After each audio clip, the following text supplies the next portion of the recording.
분들을 위해서 옆 사람에게 인사하시기 바랍니다. 메리 크리스마스. 예. 기쁜 성탄절에 나오신 여러분들을 주의 이름으로 환영하고 또 축복합니다. 오늘 성탄절인데 여러분들이 집에서 교회로 오면서 어떤 기대를 하시면서 오셨는지 모르겠습니다. 여러분들 집에서 지금 이 자리에 교회 오면서 어떤 기대를 하셨습니까? 여러분의 마음을 한번 열기 위해서 제가 사지선다형 문제를 준비했습니다. 4가지 중에 하나를 선택하시기 바랍니다. 1번, 흰눈 사이로 흰눈의 내리기를 기대하는 마음으로 화이트 크리스마스를 나는 바랬는데 오늘 이게 화이트는 아니네요. 2번, 산타를 만나기를 원해서. 3번, 선물을 기대하며. 4번, 예수님을 만나길. 1, 2, 3, 4번 중에 몇 번입니까? 예, 4번입니까? 예. 3번이 있어요? 예. 성탄절의 중심은 산타도 선물도 아니라 예수님이십니다. 동방 박사들처럼 예수님을 만나고 가시는 예배가 되시기를 주의 이름으로 축원합니다. 대법원에 따르면은 2000년부터 2013년 14년간 우리 대한민국의 계명 신청자가 총 149만 명이었다고 합니다.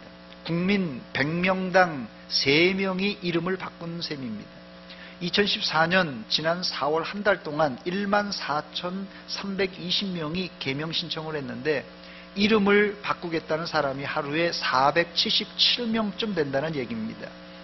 우리나라는 이름을 소중하게 여기는 민족입니다. 그래서 이름 장명소가 있어서 돈을 주고 이름을 짓기도 합니다. 아마 이 자리에도 돈을 주고 장명소에서 이름을 지은 분도 있을 것입니다. 왜 한국 사람들이 이름을 소중하게 여기는 것입니까? 첫째는 이름을 잘 지어야 장수한다고 생각합니다. 둘째는 이름을 잘 지어야 출세한다고 생각합니다. 셋째는 이름을 잘 지어야 돈을 많이 번다 이렇게 생각합니다. 또 딸 많은 집들은 이름을 또 잘 지어야 되는데요. 딸 이름을 남자 이름으로 지어야 그 다음 동생을 아들을 낳는다는 이 미신이 있어서 딸 이름을 남자아이 이름으로 짓는 경우가 허다한데 이것으로 인한 부작용이 지금 계속 터지고 있는 거예요. 그래서 이 자리에도 아마 여자분들 중에 나이 드신 분들은 남자 이름을 가지고 있는 분들도 있습니다. 또 어린아이들은 말입니다. 어릴 적에 유아 이 사망률이 우리나라가 상당히 많았어요. 10명 중에 서너순 유아 때 돌이 지나기 전에 죽는 그런 경우가 있어서 이제 어린아이들이 어려서 죽을까봐 이름을 아주 천하게 짓습니다. 그래야 귀신이 못 잡아간다는 그런 미신이 있습니다. 이런 이유 때문에 요즘 이 계명 신청자가 많이 늘어난 것이에요. 이 계명 신청자 대부분이 여자분들이 남자 이름을 지어놔서 이 평생을 힘들어 살기 때문에 수십 년 동안 불렀던 이름이지만 바꾸고 싶다는 거예요. 또 남자들 중에서도 이 뉘앙스가 안 좋은 그 이름이 있습니다. 이래서 이름을 지금 바꾸려고 그래요. 어떻습니까? 여러분들은 부친께서 또 여러분 선친께서 지어준 이름이 마음에 드시는지 모르겠어요. 우리나라 이름 속에는 여러 가지 정보가 담겨져 있습니다. 제 이름 속에는 이 김씨라는 가문의 정보가 있는데 여러 김씨 중에서도 경주 김씨입니다. 뼈대가 좀 있죠. 또 제 이름 아래는 항렬이 달려 있는데 이 돌림자가 끝에 붙어 있습니다. 그래서 중간에 붙었다 그 다음 때는 마지막에 그 다음 때는 또 중간에 왔다 갔다 하면서 항렬이 붙어 있습니다. 저는 환자입니다. 마지막 자. 이 항렬이라는 것은 같은 시족 중에서도 상하의 차이를 분명히 하기 위해서 만든 일종의 서열 같은 겁니다. 그러니까 한국인의 이름 안에는 어느 시족인가를 알 수 있는 성씨가 들어있고 또 서열격인 이 항렬이 들어있습니다. 사실 이름은 우리나라만 귀중히 여기는 것이 아니라 유대인들은 우리나라 이상으로 그 이름을 귀중하게 여깁니다. 그래서 이 창세기에 하나님이 아담을 창조하시고는 제일 먼저 하신 것이 하나님이 창조하신 이 동물들의 이름을 아담에게 짓게 만드십니다.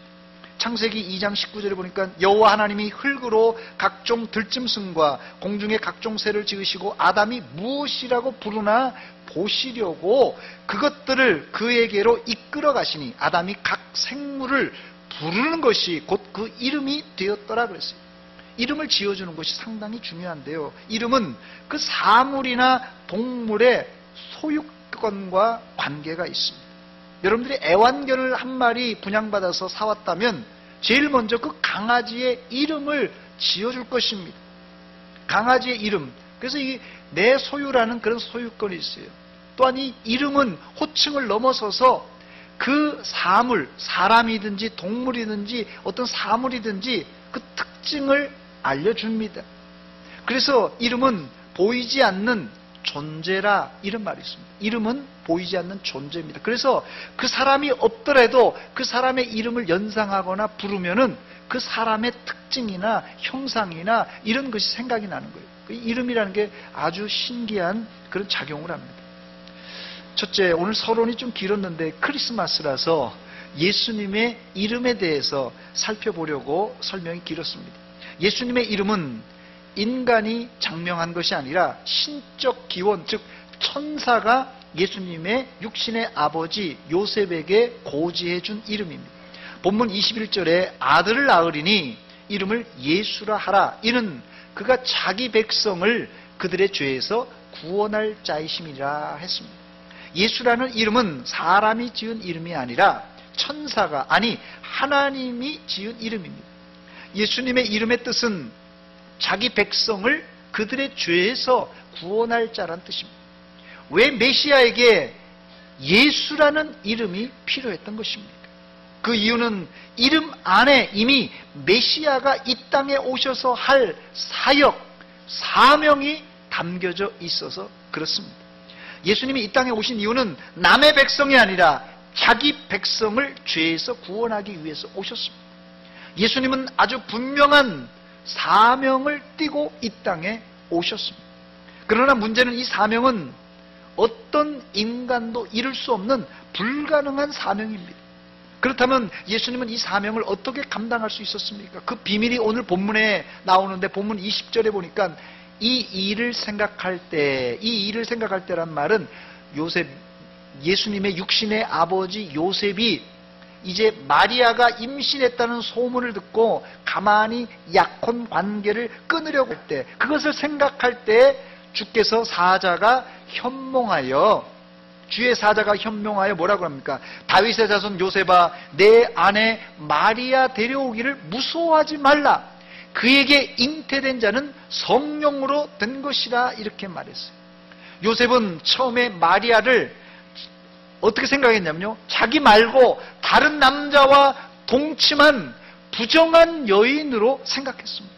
그런데 알고 보니까, 천사의 얘기를 들어보니까 아기가 성령으로 잉태되었다는 것이, 사실 이게 믿어질 남자가 이 자리에 거의 없을 거예요. 저라도 나와 약혼한 여자가 임신을 했는데 성령으로 임신했다, 성령으로 잉태됐다, 아마 지나가는 개도 웃을 것입니다. 그리고는 조용히 떠나든지 부정한 여인이라고 당시 법으로는 돌에 맞아 죽도록 내버려 두었을 것이에요. 나와 약혼한 여자가 임신한 자체가 이게 괘씸한 거 아니겠어요? 또 나를 배반했다 생각할 때 아마 분해서 살 수 없었을 것입니다. 그러나 요셉은 이 문제를 크게 만들어서 시끄럽게 하지 않고 조용히 끊으려고 했어요. 이 정도면 요셉이란 사람은 믿음도 믿음이지만 인격자입니다. 인격자예요. 요셉도 처음엔 성령으로 잉태되었다는 사실을 천사의 현몽으로 듣고도 믿을 수 없었습니다. 그러나 요셉은 하나님의 말씀에 순종하여 마리아와 결혼하고 아이를 낳을 때까지 동침하지 않았다 말합니다. 사실 마리아의 동정녀 탄생이 믿어져야 기독교가 참 종교가 되고 우리의 믿음도 참 믿음이 됩니다. 그래서 우리가 예배 때마다 사도신명을 고백하는 이유가 여기에 있습니다. 어떻게 하죠? 전능하사 시작. 전능하사 천지를 만드신 하나님 아버지를 내가 믿사오며 그 외아들 우리 주 예수 그리스도를 믿사오니 이는 성령으로 잉태하사 동정녀 마리아에게 나시고 됐습니다. 성령으로 잉태하사 동정녀 마리아에게 나셨다고 매주일 우리가 고백하는 이유가 무엇입니까? 이것이 믿어지지 않으면 우리의 믿음도 다 무너집니다, 여러분. 다시 본문 21절입니다. 아들을 낳으리니 이름을 예수라 하라. 이는 그가 자기 백성을 그들의 죄에서 구원할 자라. 이렇게 말합니다. 예수란 이름은 죄에서 구원할 자란 뜻입니다. 이 구원자를 사람들은 자기 입맛대로 적용해서 로마의 압제에서 구원해라, 경제적으로 어렵게 사니 우리를 가난해서 구원하라 등등 정치, 경제적인 논리를 앞세워서 구원을 말합니다. 물론 예수님이 자기 백성을 그들의 죄에서 구원하신다는 의미 안에는 이런 정치, 경제적인 구원도 포함되어 있습니다. 그럼에도 불구하고 그게 다는 아니라는 것이에요. 예수라는 이름의 뜻은 우리의 죄를 구원하신다는 뜻입니다. 이게 왜 중요한가 하면요, 당시 사람들이 정치적으로는 로마로부터 독립하고 또 사회는 정의롭게, 즉 경제적인 정의가 실천되어 다 잘 살게 된다 할지라도 죄 문제가 해결되지 않으면 정치적인 문제 독립이 되고 경제적인 문제 잘 살게 되어도 죄 문제가 해결 안 되면 이게 다 허당이 되기 때문에 그렇습니다. 아무리 우리가 정치적으로 독립을 해도 경제적으로 잘 먹고 잘 살아도 죄 문제를 해결하지 못하고 살다가는 결국은 지옥 갈 인생이기 때문에 그렇습니다. 그러므로 여러분들은 우리의 죄를 용서해 주시는 예수님의 이름을 붙들고 그 이름을 확실히 믿으시기 바랍니다. 그때 여러분들에게 예수의 이름의 뜻처럼 죄가 사해지고 구원이 여러분들에게 임할 줄 믿습니다. 바울 사도는 예수님의 이름이 믿는 자에게 소중한 이유를 이렇게 말합니다. 빌립보서 2장 5절로 11절 말씀입니다. 좀 긴데 제가 천천히 읽습니다.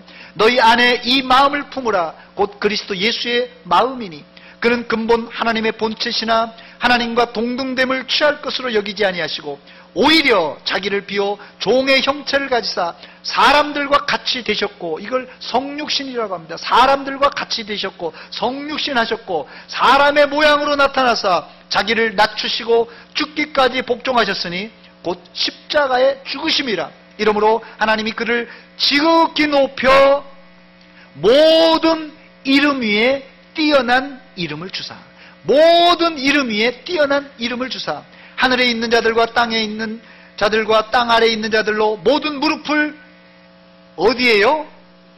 예수의 이름에 꿇게 하시고 모든 입으로 예수 그리스도를 주라 시인하여 하나님 아버지께 영광을 돌리게 하셨느니라 그랬습니다. 여기서 바울 사도는 예수라는 이름이 십자가에서 찢기고 멸시천대받은 한 로마의 죄수의 이름이지만 결국 그 이름이 모든 이름 위에 뛰어난 이름이고 하늘에 있는 자들과 땅에 있는 자들과 땅 아래에 있는 자들 모든 무릎을 예수의 이름에, 예수의 이름 앞에 무릎 꿇게 하셨다는 것이에요. 이제 왜 예수의 이름이 대단한 줄 여러분 아시겠습니까? 능력의 이름 예수, 권능의 이름 예수, 모든 강력을 파는 예수, 생명 되신 예수. 할렐루야! 예수님의 이름은 능력의 이름입니다. 예수님의 이름은 생명의 이름입니다. 이 이름을 붙들어야지 우리에게 구원이 임합니다. 두 번째, 메시아의 두 번째 이름은 임마누엘입니다. 본문 23절입니다. 보라, 처녀가 잉태하여 아들을 낳을 것이요 그의 이름은 임마누엘이라 하리라 하셨으니 이를 번역한즉 하나님이 우리와 함께 계시다 함이니라 그랬습니다. 이 말씀은 이사야서 7장 14절에 기록된 말씀을 그대로 인용한 것입니다. 그러므로 주께서 친히 징조를 너에게 주실 것이라. 보라, 처녀가 잉태하여 아들을 낳을 것이요 그의 이름을 임마누엘이라 하리라 했습니다. 하나님이 이사야 선지자가 사역할 당시에 이스라엘 백성들에게 이 임마누엘이라는 이름을 예언적으로 들려주신 이유가 있습니다. 앞서 말씀드렸듯이 이스라엘에게는 하나님의 백성이라는 선민의식이 있었어요. 근데 하나님의 선민들이 바벨론으로 포로로 끌려가서 주전 586년 이후 포로 귀환도 있었고, 또 마카비 집안의 혁명으로 약 80년간 나라를 되찾기도 했지만 이스라엘은 주변 강대국이 계속해서 괴롭혔어요. 바벨론에게 짓밟힌 후에 바벨론 포로 귀환이 일어나 이스라엘이 좀 발뻗고 사는가 했는데, 그 뒤에 이어서 더 강력한 제국 헬라 제국이 일어났습니다. 그래서 이스라엘을 완전히 초토화시켜버렸어요. 알렉산더 대왕 때의 일입니다. 결국 이스라엘은 헬라 제국에 의해서 바벨론 포로 귀환 이후에 겨우겨우 재건했던 이 스룹바벨 성전이라고 했는데, 이 스룹바벨이 만들었다고 해서 이 스룹바벨 성전이 회파되고, 심지어는 그 스룹바벨 성전에 돼지 머리를 갖다 놓고 이 하나님께 제사하는 게 아니라 우상에게 제사하는 아주 무례한 일이 벌어졌습니다. 그 이후 헬라가 멸망하고 로마가 일어나서 이스라엘을 또 괴롭혔어요. 이처럼 이스라엘이 너무 오랫동안 강대국의 말발굽 아래 찐누리자 이스라엘 마음속에는 우리나라는 이제 끝났다. 우리는 이제 끝났나 보다. 하나님이 우리를 떠나셨나 보다. 이런 패배주의 의식으로 휩싸이게 되었습니다. 그래서 하나님은 이사야 선지자의 입을 빌어서 너희가 강대국의 침략을 당하고 심지어 포로로 끌려가고 심지어 나라를 잃고 주권을 빼앗길지라도 내가 너희와 함께 해주겠다. 이런 증표를 주셨어요. 그 증표가 뭐라고요? 임마누엘입니다. 임마누엘. 임마누엘,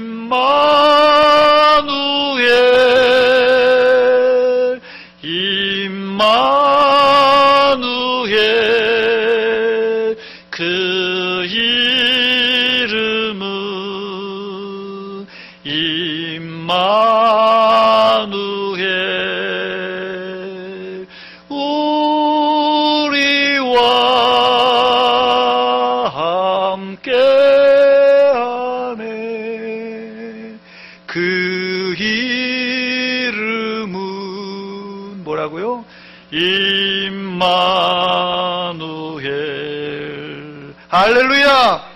임마누엘은 이스라엘이 가장 불안에 떨 때 이사야 선지자를 통하여서 하나님이 너희와 함께 계시다는 메시아의 약속의 이름입니다. 여러분, 본문 23절입니다. 보라, 처녀가 잉태하여 아들을 낳을 것이요 그의 이름은 임마누엘이라 하리라 하셨으니 이를 번역한즉 하나님이 우리와 함께 계시다.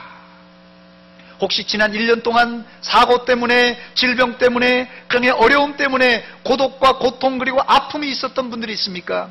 무엇보다도 기도하고 또 기도했는데 응답이 없어서 고통을 당한 분들이 있습니까?